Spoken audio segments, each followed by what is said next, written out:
congratulations. We were talking about the new record. How good does it feel to be talking about this record? Well, I don't think it's really sunk in that much yet. Because we've been working a lot right up until, for the last year, we finished the record. We were halfway through the record this time last year. And I came back from New York, and then all that stuff happened, and found myself, in jail, and then back in a detox, and from then onwards, it's been quite a trip, really. Does it? When you finish a record, how long does it take for you to kind of get some distance and really kind of be able to kind of evaluate it? Does it take a while? I've said this before, and it sounds kind of cliched, I guess, but to me, it's like, I paint a lot as well. I have painted a lot in the past, and something I want to start doing again. And when you finish a painting, it's kind of not yours anymore. You've finished it, and you hand it over to, be judged, or whatever you want to call it, and for other people to enjoy it, and, or hate, or whatever. But it creates some kind of reaction or emotion in people, and I think it's the same thing with a record. I feel like once we've finished it, I love singing, I love to sing, and the sad thing about making a record, spending, nearly 15 months making it or something, I'm only actually singing for probably like about a week in total, like in time. And I guess that's something I miss about touring, because, I feel like I'm more naturally a sort of singer. I like to entertain, and that's what I get off on. And the rest of the process, this kind of stuff even, I find a little bit awkward.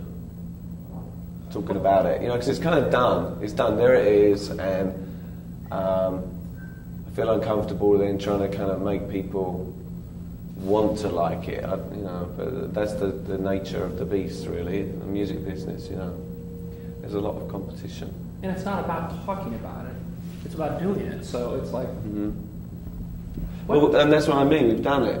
Right. It's done. It's finished, and it speaks for itself, and you either like it or you don't.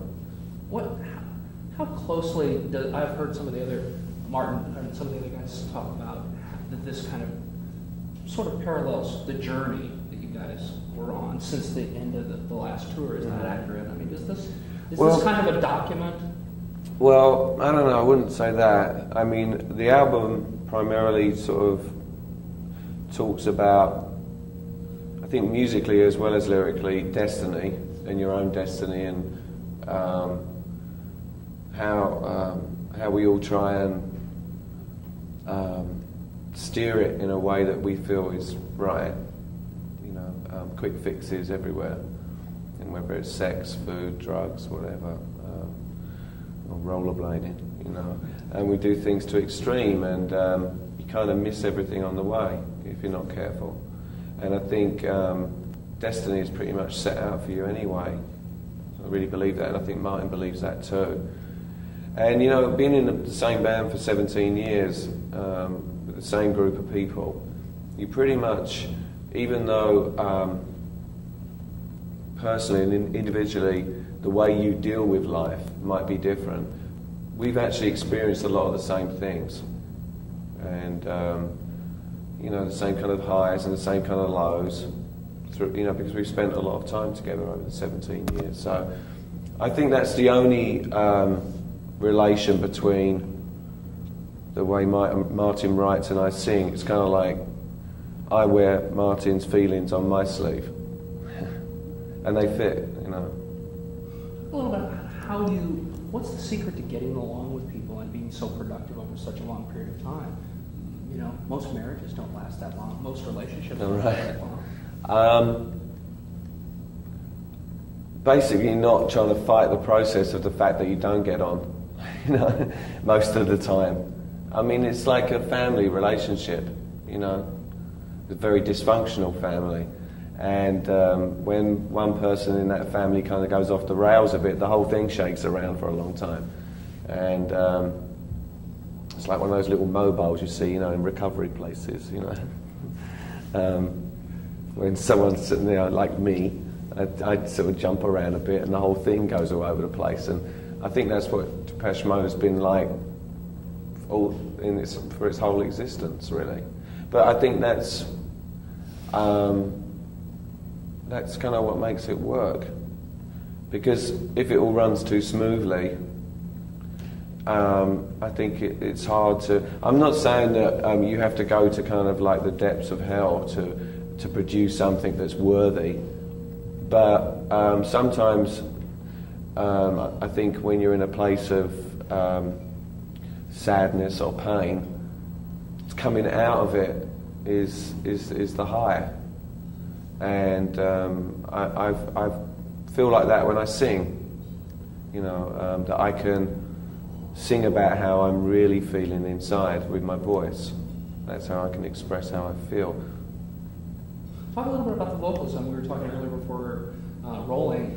I just think the vocals are outstanding, really strong on this record. And talk a little bit about the vocal coach that you worked with. You alluded to that earlier. You never had a vocal. Have you had a vocal coach before? I did years and years ago, in about 1979, 80, something like that, and it was around the same time. I remember it was somewhere in London. There's this woman called Tana Debrett, and I used to show up for a lesson just after John Lydon had finished, and she was trying to teach him to sing too. And he used to sit in the corner of the room and just sulk. Malcolm McLaren would drop him off, and he would just sulk in the corner, and he wouldn't do a thing, and then Malcolm would come and pick him up, you know. I guess he was bullied into it. And I felt a bit like that, and I got a bit scared that this woman was trying to turn me into something that I wasn't, or change the character of the way I sung. And, you know, singing like rock and roll music is very different to operatic kind of training and stuff. But there's a lot of stuff that you learn from these people that helps in every way, just about breathing. And singing's all about breathing and blowing air, you know. Well, what happened was we got about halfway through the record and we were doing trying to do vocals. We spent 6 weeks in New York or something, and I only managed to complete one song. I was pretty sick at the time, and just finding everything really hard. Just to kind of sit on the stool and sing was hard. And the only song I sang was Sister of Night, which I actually really liked the vocal, and it kind of set a precedent for the rest of the record. And everybody really liked what I did, but I couldn't do anything else. I'd like exhausted myself just doing one song. I know it sounds pretty pathetic, but I wasn't very well. And so it was suggested that I go back to LA and try and get my shit together and work with a vocal coach, which I, you know, resisted at first and just kind of felt like everybody was ganging up on me as usual. But I knew that I needed some kind of discipline and order in my life, and so I came back to LA and did completely the opposite for a bit and died for a little while, and then came back and got into it, you know, with the help of a lot of people and a lot of encouragement from other people like myself, and had the same problems with drugs and stuff, and they helped me to kind of make that transition into real life again. So I would go and see Evelyn. In my day, I was actually living in a sober living place, which you have a curfew at night and stuff like that, and with a lot of other friends. I'm going to see some of them tonight, which I'm looking forward to. And I'd go out and see Evelyn for like 3 or 4 hours a day and work with her at the piano on the songs that I couldn't sing before. And gradually, after a few weeks, I was singing really well, and I couldn't even deny it myself that I felt good as well, you know. So. And that was then, and this is now. So, you know, it was the lesson I learned was that you never stop learning, you know, and it's something I probably should have done a long time ago. Is Evelyn going to be there tonight? I'm afraid not. Oh, no. She's out of town, oh, no. and she's really sad that she's missed it. But she doesn't get back, I don't think, till Sunday. Oh, Tell me a little bit about tonight's event. What we're going to see. We're going to be there. Claire, what? Well, it's a party, and we've done a similar thing in London for the record, like a record release party, and there's going to be quite a lot of fans there that have won tickets through various radio stations and stuff, and also a lot of friends and guests, and I guess altogether, like, I don't know, like 1,500, 2,000 people or something like that. So it'll be some party, and there's DJs and all that kind of stuff, and lots of strange-looking people walking around, and for people who are coming, this is their only chance to see you guys in these states this year, right? Well, we're going to actually, we play like 5 songs as well, 1 old song and 4 songs from the record. And it's fun doing it, you know. I'm really looking forward to it. What? Tell me a little bit about Martin has talked about how close you guys came from the band. I'm not happy about doing this record. How happy are you to be? You're gonna perform these guys tonight. How good do you feel? I mean, you look great. You look like you're really. Thanks.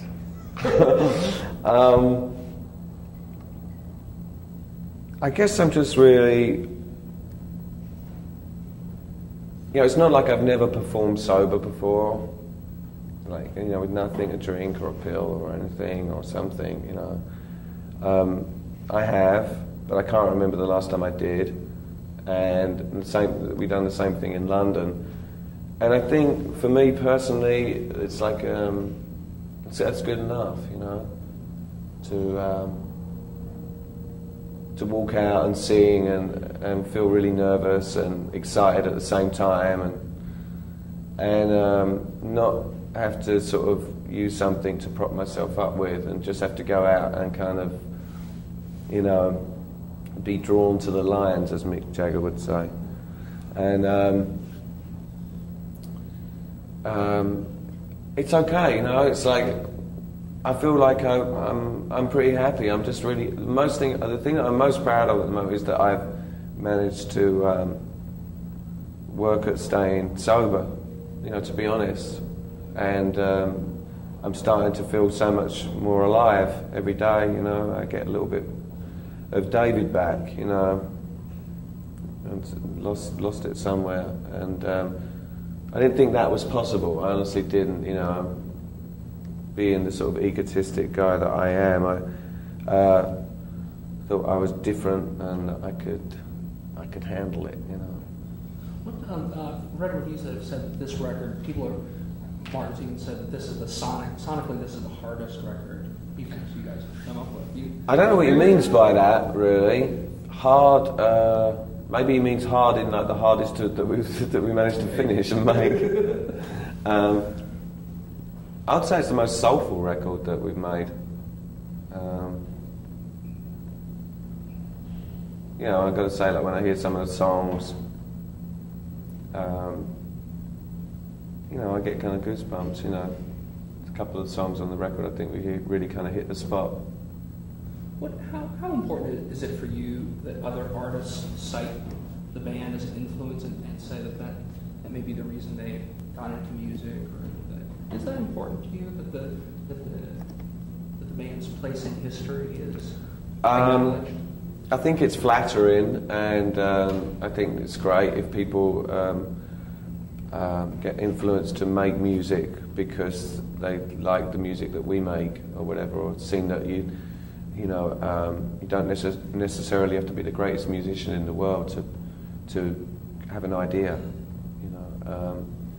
There's a lot of technology that you can use now to get your ideas onto a piece of tape. So I think that's nice, and I think we've influenced a lot of people like that. But as far as the kind of playing God thing, it doesn't sit very well.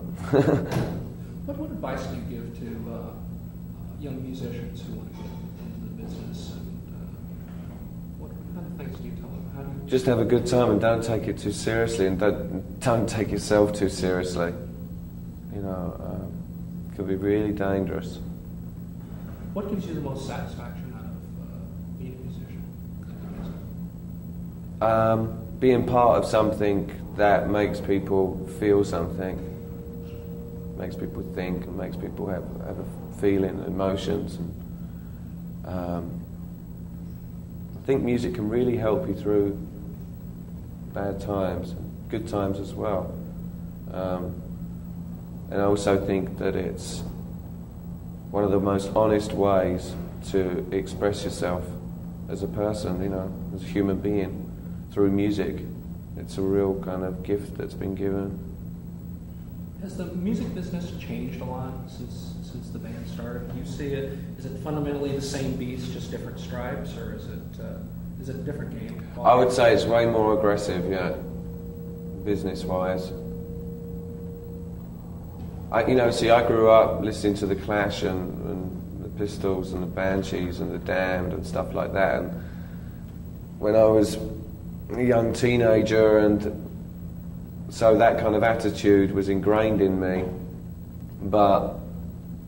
And it's good while it lasts, but you have to, I guess, you know, one of the most irritating things about making music and being, you know, wanting a lot of people to hear it and trying to get it across to as many people as possible is that you have to play certain games.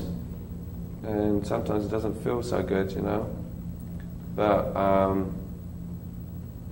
I'd rather people were listening to us than the Spice Girls. Sorry. Okay. What, last question, what are the plans for the rest of the year? I'm going back to New York and just being for a while. I'm looking forward to going back home and, you know, just slowly slip into life again and be part of life and hang out with my friends and stuff like that. Finding more David. Thanks very much.